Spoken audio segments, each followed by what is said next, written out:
तुम में से कौन चलेगा? चले जा, मैं लगा रहा हूँ। जिगड़ जान में काम करना।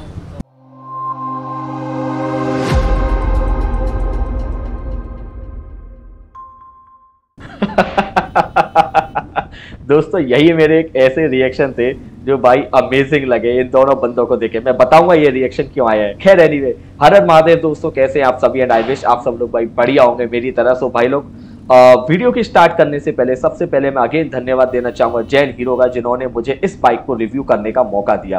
तो उनका तहे तहे दिल से धन्यवाद। अगर आप हीरो की किसी भी बाइक की इंक्वायरी जानना चाहते हैं या किसी भी बाइक के संबंध में जानना चाहते हैं तो भाई लोग इस शोरूम पर जाएं, अपनी इंक्वायरी लें, किसी बाइक के बारे में पूछें, और अगर आप मेरे चैनल का नाम लेंगे तो आपको कहीं ना कहीं भाई डिस्काउंट पड़ जाएगा। और जैसे मैं आपको बताना चाहूंगा, मैं मथुरा का रहने वाला हूँ, तो ऑब्वियसली शोरूम मथुरा का ही है। एड्रेस आपको आ ही रहा होगा इस शोरूम का क्या एड्रेस है। तो बिना समय बर्बाद करते हुए वीडियो को स्टार्ट करते हैं, जिसमें कि मेरा सबसे पहला पॉइंट है वो है इस बाइक की हैंडलिंग। भाई लोग, हैंडलिंग के बारे में मैं एक बात बताना चाहूंगा, वो ये है कि मैंने हार्ले डेविडसन की भी X440 चलाई। अभी मैं X440 का जब भी नाम लूंगा ना तो मैं हार्ले का ही नाम लूंगा, बार बार पूरा नाम नहीं ले रहा। तो मैंने हार्ले डेविडसन भी चलाई और ये वाली बाइक भी चलाई।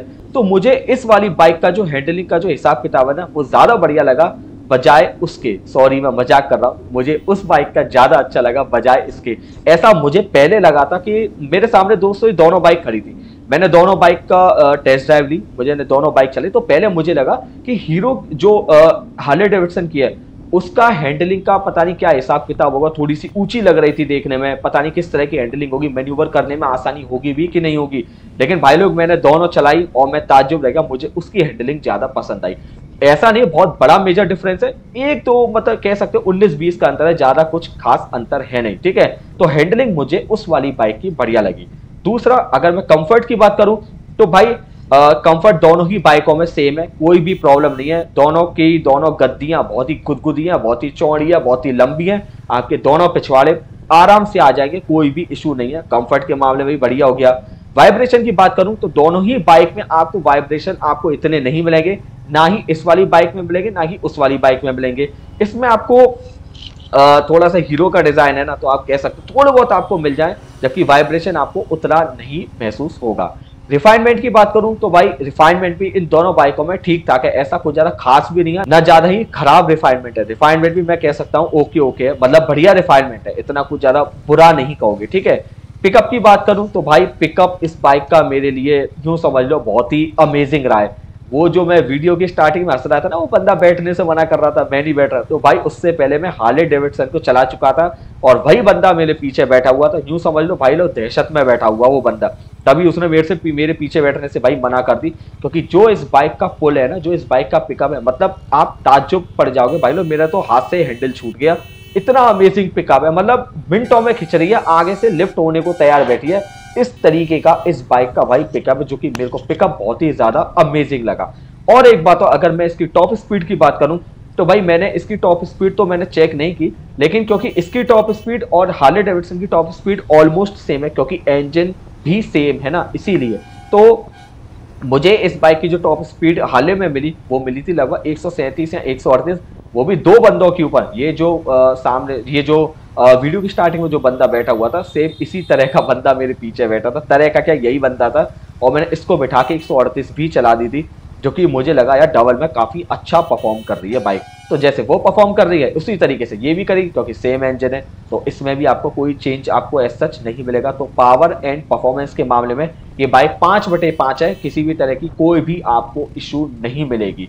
अगर मैं हीटिंग की बात करूं यानी कि थर्मल मैनेजमेंट की बात करूं तो भाई देखो, थर्मल का तो मैं कह सकता हूं दोनों ही बाइकों में कहीं ना कहीं आपको हीटिंग इशू मिलेगा, क्योंकि ऑयल कूलर कंपनी ने दिया है। क्योंकि इस बाइक में ना मैं आपको बताऊं ऑयल कूलर्स इसीलिए दे दिया कंपनी ने, क्योंकि ये बाइक ज्यादा कंप्रेशन रेशियो के साथ नहीं आती, और जो बाइक कंप्रेशन रेशियो के साथ इतना हाई कंप्रेशन रेशियो के साथ नहीं आती ना, तो कंपनी उसमें ना उसी से काम चला देती है, मतलब आपका ऑयल कूलर दे देती है। लिक्विड कूलिंग तभी दी जाती है जब आपकी बाइक का कंप्रेशन रेशियो 12 के आसपास चल रहा है, तो इसका 10 है ना, इसीलिए कंपनी ने नहीं दिया, क्योंकि ये ज्यादा हाई आरपीएम पर चलते नहीं है, तो भाई इस वजह से इनके कंबशन एरिया में इतनी ज्यादा हीट भी क्रिएट नहीं होती है। यही कारण है कि कंपनी ने इसमें ऑयल कूलर दे दिया आपको। लेकिन हाँ भाई लोग, इस बात को तो मैं भाई जरूर कहूंगा कि अगर गर्मियां मतलब भारत में ज्यादा पड़ती हैं तो उस पॉइंट ऑफ टाइम पर इस बाइक का इंजन हीट होने वाला है। एज यूजुअल इतना ताज्जुब मत हो ना कि मतलब यार मेरी बाइक का इंजन हीट हो रहा है, क्या करना चाहिए। होगा जरूर, इस बात को कहीं ना कहीं आप नोट करके लिख लो, वो होगा। बस उस केस में आपको अपनी बाइक को बस अच्छे से मेंटेन करना है, बढ़िया सा इंजन ऑयल डाल के रखना है। अब अगला पॉइंट में अगर बात करूं क्रूजिंग स्पीड, तो इस बाइक की क्रूजिंग स्पीड भी मुझे बहुत ही ज्यादा अमेजिंग लगी। 80, 90, 100 इन तीनों स्पीड पर आप आराम से चला सकते हो। बाइक में कैसा भी आपको प्रॉब्लम नहीं मिलेगी, ना ऐसा ही आपको ये महसूस नहीं होगा कि बाइक ज्यादा जोर लगा रही है, इवन आप थक रहे हो, ऐसा कुछ भी नहीं मिलेगा इस पॉइंट ऑफ टाइम पर। इस पॉइंट ऑफ टाइम पता है, इस पॉइंट ऑफ स्पीड पर ना आपको एक अच्छा खासा माइलेज भी आपको देखने को मिलेगा। अगर आप आराम से चलाओगे यानी कि 80 पर चलाओगे तो जहां तक मुझे लगता है आप इसमें 35 तक का भी आप माइलेज दे सकते हो। हाँ भाई लोग, आप इस बाइक में 35 तक का भी आप माइलेज ले सकते हो। बाकी तो दोस्तों ग्रिप भी इसकी बढ़िया है, अच्छे खासे आपको इसके अंदर टायर मिल जाएंगे, बड़ी रोटर मिल जाएगी आगे की, जिसकी वजह से इसकी ब्रेकिंग परफॉर्मेंस अमेजिंग हो जाती है। हाँ भाई, इस बाइक की ब्रेकिंग भी बहुत बढ़िया है। अगर ब्रेकिंग के बारे में बात करूं, एक क्योंकि बड़ी डिस्क है, शायद मेरे हिसाब से 320 mm की है, कोट मत करना 320 या 340 की तो नहीं होगी, 320 mm की आपको इसके अंदर डिस्क मिलेगी, जो कि डिस्क भी बहुत बढ़िया है, जिसकी वजह से इसकी जो ब्रेक बाइट है ना वो बहुत ही ज्यादा अमेजिंग हो जाती है। और साथ ही साथ अब तो हीरो हर बाइक में आपको स्टील ब्लेडेड ब्रेक लाइंस भी दे देता है। तो दोस्तों ये रहे इस बाइक के कुछ मेजर हाइलाइट्स। लेकिन भाई लोग एक बात मैं आपको बताना चाहूंगा, हार्ले और इसके जो प्राइस है ना उसमें लगभग 80 से लेके 1 लाख रुपए तक का अंतर है। Do not quote me on that, लेकिन हाँ मतलब थोड़ा अंतर है पैसों का। मतलब 70-80 हजार रुपए का तो मिनिमम मान ही लो। उस वाली बाइक में पैसा नहीं खर्च करना है, आप इस बाइक को आराम से ले सकते हो। बहुत ही वैल्यू फॉर मनी बाइक है। लंबी टूरिंग के लिए अगर लेनी है ना, इससे ज्यादा बेस्ट बाइक इस टाइम पर नहीं हो सकती आपको सस्ते बजट में।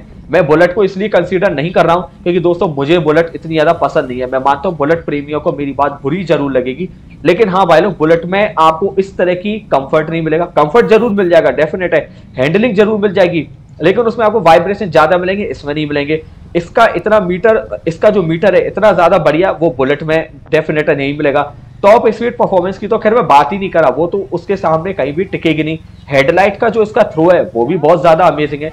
तो भाई लोग हर मामले में अगर आप पैसे अगर थोड़े से एक्स्ट्रा भी दे रहे हो ना इस पर्टिकुलर बाइक में, तो आपको भाई कंपनी चीज भी दे रही है। ये मत सोच लेना कि हाँ भाई 50-60 हजार रुपए ज्यादा है तो क्यों मैं दूं। तो अगर 50-60 हजार रुपए अगर आप पे कर रहे हो तो उस हिसाब की आप चीज भी पा रहे हो, ये भी तो सोचो ना। कहीं इसको नहीं सोचोगे केवल पैसों ही पैसों को देखोगे, फ्री में तो कोई चीज मिलती भी नहीं है। आपको इसमें बड़ा इंजन मिल रहा है, अच्छा माइलेज के साथ भी मिल रहा है, अच्छी हेडलाइट मिल रही है, सारी चीजें बढ़िया है। और हाँ एक बात बता दूं, कोई मतलब हीरो ने स्पॉन्सर नहीं किया है मेरे को, अभी अच्छे दिन आए नहीं है। जो मेरा अनुभव है ना वही बता रहा हूँ मैं। थोड़ा सा माइंडफुल होकर अगर अपना पैसा खर्च करोगे ना तो मेरे हिसाब से ज्यादा बढ़िया रहेगा, ऐसा मुझे लगता है।